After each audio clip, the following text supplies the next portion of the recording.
Hello, I'm the Beauty Professor, and you can find my beauty blog at beautyprofessor.net. It has been way too long since I've been able to make a video, and I want to thank you guys for hanging in there with me. I've been working and adjusting to work in a new schedule, new responsibilities, as well as doing a lot of travel, but it's time to get back to the videos, and today I'm excited to share with you a tutorial that takes a look from day to night just with a lipstick change. I'm also going to be featuring brand new Tom Ford eye releases, the shadows, the mascaras, the liners, and of course some foundation discoveries and new lip colors. So please join me on this adventure. I hope all is well in your life, and I promise to be way more consistent with videos in the coming days. Let's jump right into it. So I just moisturized my skin with Le Métier de Beauté Longevity Cream, which I'm actually on my almost third jar of. So it really agrees with my skin. It's a great hydrating base, and it also has strong anti-aging properties to make your skin smoother and brighter. I'm very much impressed by this formula. Next, I'm going to put a pump of the Sunday Riley Autocorrect Brightening and Depuffing Eye Contour Cream, which I've been testing for a little over a week now. I just put the tiniest amount on my fingertips and then tap it into the corners of my orbital region, kind of moving along the entire surface area. It adds a beautiful glow, and the hydration and moisture is long term. It also really absorbs quickly, so I love that. You can go right on to makeup next. In terms of foundation, I'm working with the Sappho New Paradigm foundation. It's a liquid in shade 8, which is great for my NC 25 to 27 skin. I've received a lot of recent reader questions regarding this formula ever since it landed on the Neiman Marcus Indie Beauty section of their website, and I'm so excited to be able to experiment with it. I've been trying it for the last couple weeks, and I'm really pleased with its coverage and its wearability. It lasts all day. I just start with one pump, and I use a dampened beauty blender to go starting in the center of my face and working outward. It takes care of redness. It also makes your canvas just super smooth, and I would call this a natural finish that imparts a bit of glow over time. Now that my foundation has been applied, I'm going to use just a touch of concealer. In this case, it's the Sisley Eye Concealer, because that's mostly what I'm concerned about. I've been battling a cold since Thanksgiving, and so I feel like I always need a little extra brightening when I'm under the weather. And this one's a great apricot tone that looks like it wouldn't match one's skin, but once you blend it in, it's perfectly invisible, but your under eye is brightened. So that's a good thing. I would consider it almost like a color corrector, but in a very manageable shade. And I'll use the same dampened beauty blender to get a seamless finish. To add some warmth and definition to my cheeks, I'll be using the Sappho Natural Cheeks, which is a universal bronze tone that has just a touch of luminosity, nothing overt. I'm using my Surratt Artistic Cheek Brush, which is an absolute unmitigated favorite, and I'll just buff it into the hollows of my cheeks, making sure to really blend it. This bronzer is quite pigmented, and I can envision it working on a spectrum of skin tones for that reason. So a little goes a long way on my medium skin, and I'm just really buffing, blending all the way around the perimeters of my face. You could see it adds warmth and definition, and all the while it remains incredibly natural on the skin. For brows, I will be working with the Chantecaille Full Brow Perfecting Gel.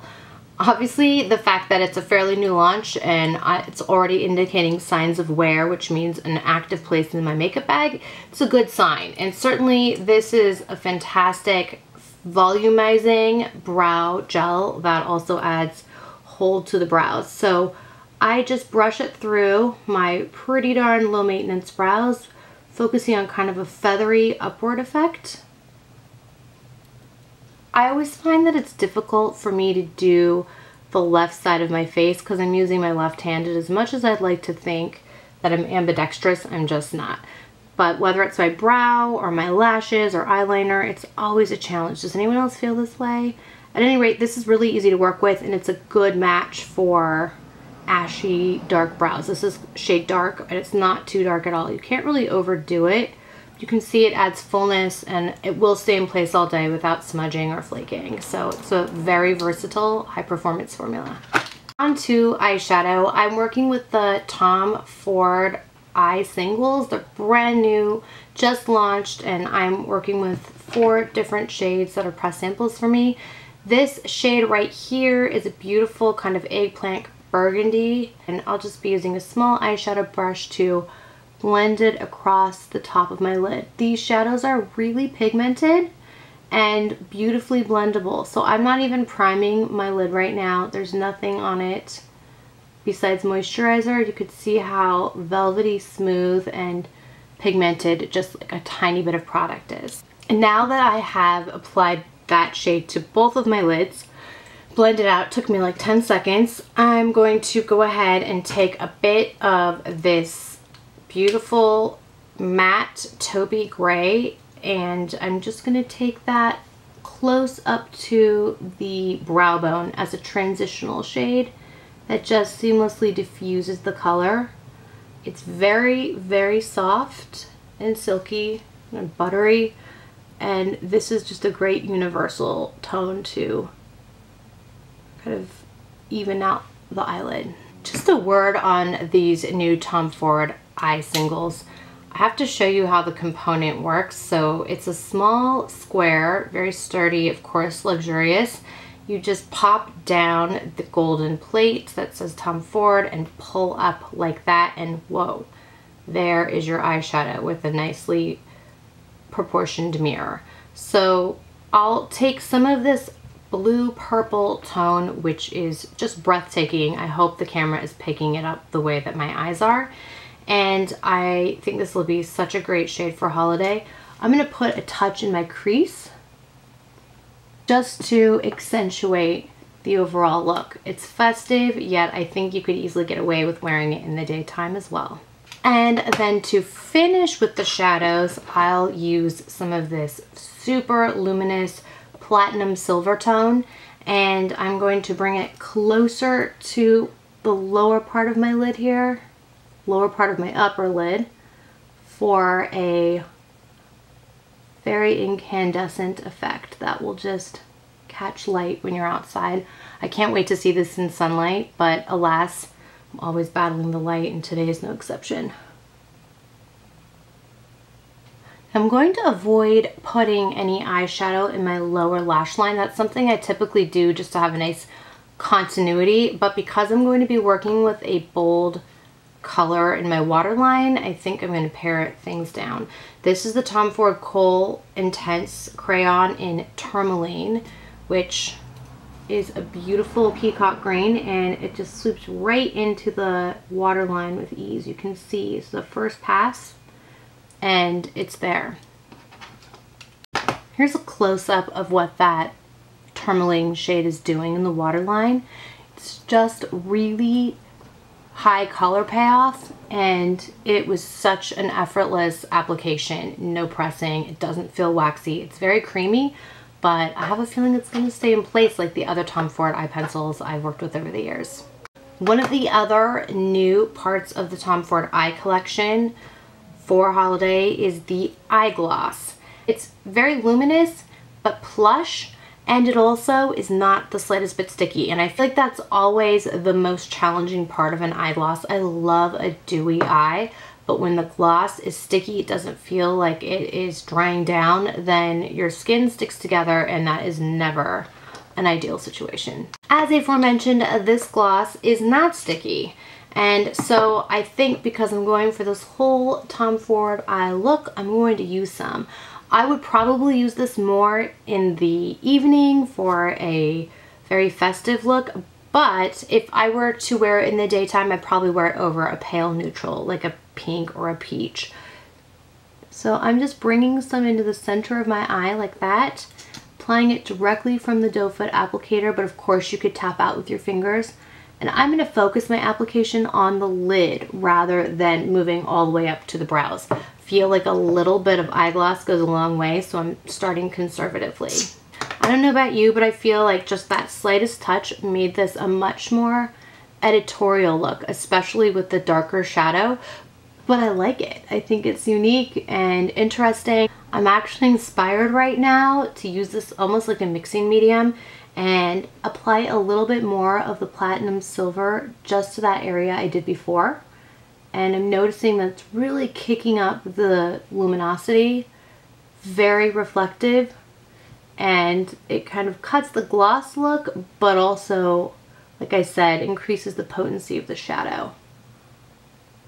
The last part of the Tom Ford releases that are brand new are 3 mascaras with 3 different wands. We have the Spike Lash, the Full Screen Lash, and the Shutter Lash. I personally love the idea of kind of a mascara wardrobe because I live by one. I'm always rotating mascaras based on their wands. Sometimes I like a really tiny diminutive wand for a natural look. Other times I want a really full and fluffy brush to max out my lashes. I'm going to work with the Spike Lash because I feel like this is the most intriguing of the brushes to me. I don't have anything like this in my collection. This is first impression. I'm just putting it on for the very first time. We're sweeping Spike Lash right through my unprimed lashes. And like with the previous Tom Ford formulas I've worked with, I love the Extreme mascara. This one's got a very rich dark black effect. And Spike, I feel like that name can be misleading because your lashes are not, my lashes are not coming out like daggers, but I guess they are a little more spiky than usual. I like it. Because I can't help but experiment, I'm also going to add a coat of the Full Screen Lash, which features kind of a twisty mascara wand. I'll just kind of twist it through my lashes. Wow, and that adds significant length to the mix. So I already have a nice inky black tone to my lashes, and this is adding additional volume and length. And my lashes are complete. Full, fluttery, jet black, everything you want to achieve when you put on a couple coats of mascara. To add a touch more drama for my eyes, I'm going to work with the Christian Louboutin Oil Vinyl. My French hasn't gotten any better, clearly. It's a liquid liner in the most magnificent packaging, and you could see that the tip is stationary, and it's a little thicker than a traditional applicator in my experience. I like that because I just kind of go for a very close to the lash line.